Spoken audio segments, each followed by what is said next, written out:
Assalamualaikum warahmatullahi wabarakatuh. Selamat berjumpa kembali anak-anakku pada pagi ini dalam materi pembelajaran PABB, Pendidikan Agama Budi Pekerti.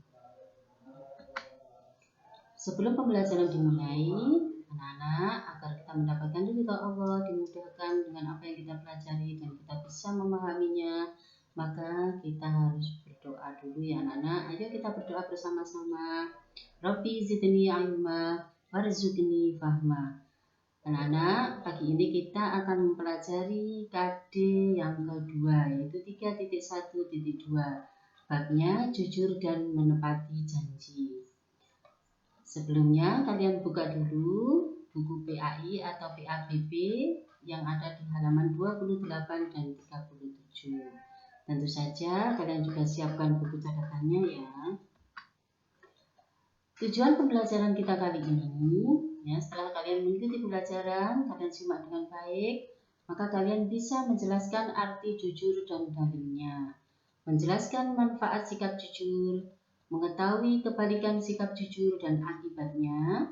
Kemudian yang keempat, memberikan contoh penerapan sikap jujur dalam kehidupan sehari-hari, menjelaskan arti menepati janji dan dalilnya, menjelaskan manfaat sikap menepati janji, mengetahui kebalikan sikap menepati janji dan akibatnya, serta memberikan contoh penerapan menepati janji dalam kehidupan sehari-hari.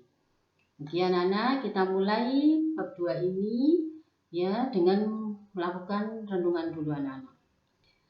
Anak-anak, kesempurnaan iman seseorang itu tercermin dari akhlaknya. Semakin baik kadar iman seseorang, maka semakin baik pula akhlaknya. Memang sih banyak orang mengaku beriman, tetapi terbiasa berdusta dan ingkar janji. Apakah tidak takut mereka itu digolongkan sebagai orang-orang munafik? Padahal orang munafik itu jelas kelak di akhirat Allah akan menempatkannya di dasar neraka. Oke, kita mulai dengan subbab jujur. Apa itu jujur? Jujur adalah berkata benar dan sesuai kenyataan. Orang yang jujur akan dipercaya karena menimbulkan rasa aman terhadap orang lain. Allah akan melapangkan rezekinya dan kejujurannya itu akan membimbingnya pada kebaikan yang tentunya berakhir dengan surga. Bagaimana dengan lawan kata jujur? Lawan kata jujur adalah dusta. Orang yang berdusta, ya, hati-hati anak-anak, itu merupakan salah satu tanda orang munafik dan kelak akan menghantarkannya pada neraka, sebagaimana hadis riwayat Bukhari Muslim. Kenapa kita harus jujur? Jujur itu selain ada manfaatnya tadi anak-anak masih ingat kan? Menimbulkan rasa aman, dilapangkan rezekinya, membimbing pada kebaikan dan pada akhirnya masuk surga. Jujur itu juga merupakan perintah Allah Subhanahu wa taala dalam surat Al-Ahzab ayat 70 yang bunyinya A'udzubillahi minasyaitonirrajim. Bismillahirrahmanirrahim. Ya ayyuhalladzina amanu taqullaha wa qulu qawlan sadida. Shadaqallahul adzim. Yang artinya, wahai orang-orang yang beriman, bertakwalah kepada Allah dan berkatalah dengan perkataan yang benar. Ya.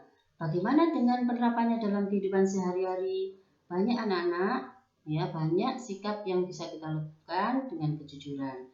Misalnya, pada jam pembelajaran daring, anak yang jujur akan mengisi absen, kemudian mengikuti pembelajaran dan mencatat materi dengan baik. Bukan hanya mengisi absen, kemudian tidak mengikuti pembelajaran, bahkan tidak mencatat dengan baik. Sudah tahu anak-anak ya tentang jujur? Kita lanjut pada kata menepati janji. Bagaimana sikap menepati janji itu? Untuk memahaminya, kita lihat dulu arti dari kata jujur, janji. Janji adalah ucapan kepada orang lain tentang kesediaan dan kesanggupan untuk berbuat. Sedangkan menepati janji adalah melaksanakan janji yang pernah diucapkan kepada orang lain. Anak-anak, menepati janji ini juga merupakan perintah Allah ya, yang disampaikan oleh Rasulullah sebagaimana diriwayatkan oleh Bukhari. Sesungguhnya yang terbaik di antara kamu adalah siapa yang baik menunaikan janji. Jadi jelas ya anak-anak, kita harus bersikap menepati janji. Lagi pula menepati janji itu berlawan kata dengan ingkar janji, di mana ingkar janji merupakan sifat orang munafik yang hukumnya haram dan dilarang oleh Allah Subhanahu wa taala karena menimbulkan kerusakan. Kesalehan seseorang itu diukur dari ibadah mahdhah dan akhlaknya. Jadi, kesalehan seseorang itu tidak hanya diukur dari ibadah mahdhah saja anak-anak, tapi juga dari akhlaknya. Di antaranya adalah menepati janji. Lalu apa itu ibadah mahdhah? Ibadah mahdhah itu contohnya adalah sholat, zakat, puasa, dan lain-lain.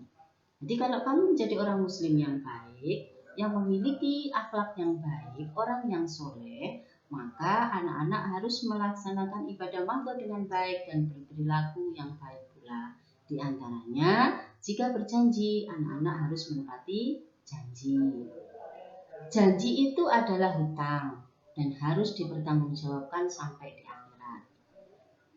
Anak-anak, di dalam berjanji, ucapkanlah kata insya Allah.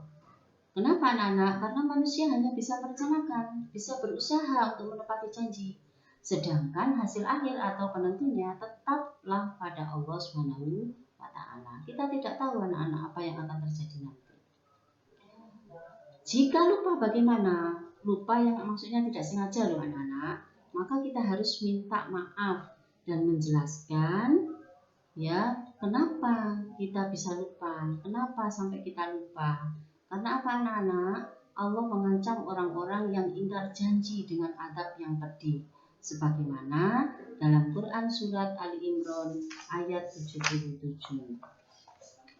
Ya, yang bunyinya A'udzubillahi minasyaitonirrajim. Bismillahirrahmanirrahim. Innal ladzina yashtaruna bi ahdillahi wa aymanihim thamanan qalila ulaika la khalaqa lahum fil akhirati la yukallimuhumullahu wa la yanzuru ilaihim yawmal qiyamati wa la yuzakkihim wa lahum 'adzabun alim. Shadaqallahul 'azim. Ya, yang artinya sesungguhnya orang-orang yang menjual belikan janji Allah dan sumpah-sumpah mereka dengan harga yang murah, mereka itu tidak memperoleh bagian di akhirat. Allah tidak akan menyapa mereka dan tidak akan memperhatikan mereka pada hari kiamat. Tidak akan menyucikan mereka. Bagi mereka itu akan mendapatkan azab yang pedih. Jelas ya anak-anak? Oke, bagaimana dengan contoh penerapan dalam kehidupan sehari-hari? Contohnya misalnya, ini ibu contohkan misalnya seorang anak yang bernama Anita. Pada malam harinya dia berjanji pada ibunya untuk menyapu halaman rumah sebelum dia mengikuti pembelajaran daring. Sebagai anak yang menepati janji, maka Anita akan bangun pagi-pagi, menyapu halaman, kemudian mempersiapkan mengikuti pembelajaran daring. Itu anak-anak ya. Bukan dia hanya berjanji untuk menyapu, tapi kemudian bangunnya kesiangan, lalu beralasan tidak bisa menyapu. Anak-anak tidak seperti itu ya, anak-anak seperti Anita semua ya. Alhamdulillah. Oke anak-anak, pembelajaran kita sudah selesai. Setelah anak-anak menyimak pembelajaran yang sudah Ibu terangkan pagi ini, tentu kalian sudah paham. Apakah kalian sudah mencatat materinya di buku catatan IPS? Oke, kalau sudah, sekarang kalian lanjut buka halaman PABP halaman 37. Baca ya, di situ ada kisah teladan yang bisa membuat kalian menjadi lebih paham tentang materi kali ini. Bisa kalian jadikan renungan ya. Oke, kemudian tugasnya surat Ali Imran yang Budi bacakan tadi, yaitu ayat 77 yang ada di buku PAI atau PABB halaman 34 itu, kalian salin atau kalian tulis di buku catatan IPS beserta artinya. Ya, sewaktu-waktu Ibu akan memeriksa tugas kalian. Terima kasih. Selamat belajar di rumah. Seperti biasa, jika mengalami kesulitan, anak-anak bisa WA Jabri Bu Lili. Nomornya ada di info group. Oke, saya akhiri sampai sini. Jangan lupa kita berdoa. Doa sesudah belajar. Mari kita berdoa bersama. Terima kasih anak-anak. Sampai jumpa. Semoga bermanfaat dan menjadikan kalian menjadi muslim-muslimah yang berpengetahuan luas. Akhirul kalam. Assalamualaikum.